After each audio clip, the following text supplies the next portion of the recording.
See, a cover letter should speak about your personality and should be very impressive. So sometimes a cover letter is enclosed by a application for the employment and a resume. See, and it should always be typed only in the body of the letter. It should not be again sent as an attachment, because a cover letter again cannot have another cover letter. See, whenever a recruiter opens the your cover letter, it should be just a blank. It should be displayed on his monitor. See, whenever a recruiter opens the cover letter, it should be displayed on the monitor. If you waste the time of the recruiter, there is a possibility that your application may not be considered. And if you don't respect the recruiter's time, see, there is a possibility that your resume will end in the dustbin. So in the cover letter, you should make an attempt to explain in which way you'll be able to do good to the company if you are given an opportunity to work for the company. So you should be able to explain how you are best fit to the company. And you should be able to explain how you can do good to the company with the relevant experience and exposure what you possess. You should speak about your relevant technical skills.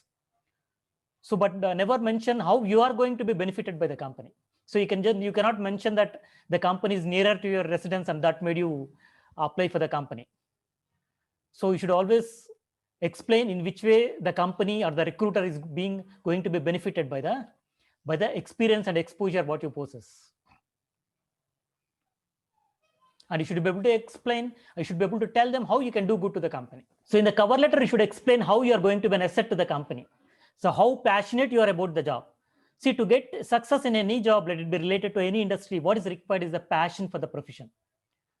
See, money should not be the primary motivating factor. See, money should not be the primary motivating factor.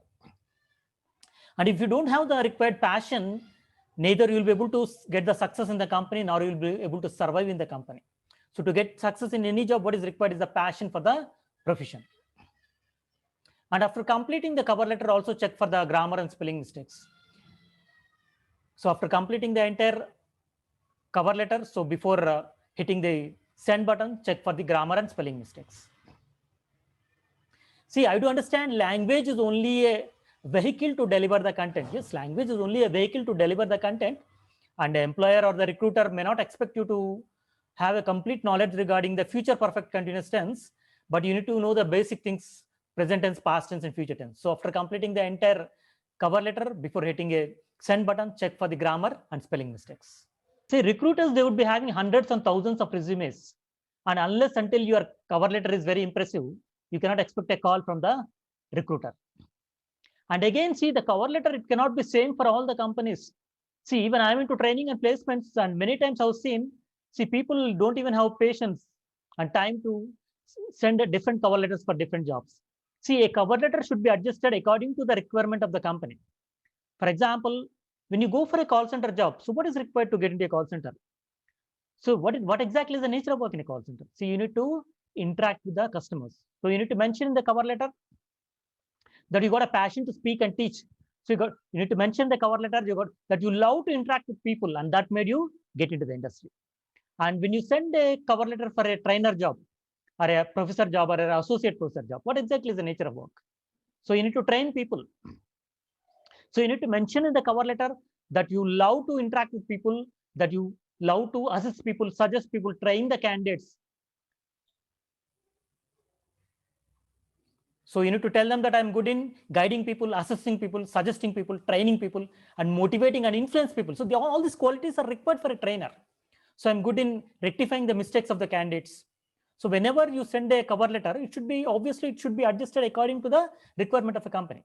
And when you send a cover letter for a marketing job, so what exactly you do in a marketing job? So you need to travel, you need to meet people. So you need to mention that I like to travel and I love to meet people. And when you go for a manager job, so what exactly is management? So management is getting the work done through others rather doing it for yourself. So when you send a cover letter for a manager job, you need to mention in the cover letter that you are good in getting the work done through others rather doing it for yourself. So sometimes the job responsibilities of a manager and a team leader, they go hand in hand. So when you apply for a team leader job, so what exactly is their nature of work? So you need to mention in the cover letter that you guide people, you assist people, you suggest people, you train them, you motivate and influence people whenever it is required.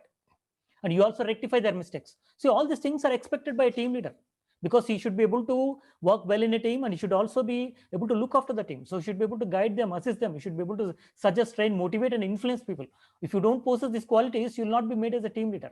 So all these things you need to mention in the cover letter. See, unless until your cover letter is impressive, it doesn't impress the HR, you cannot expect a call from the recruiter.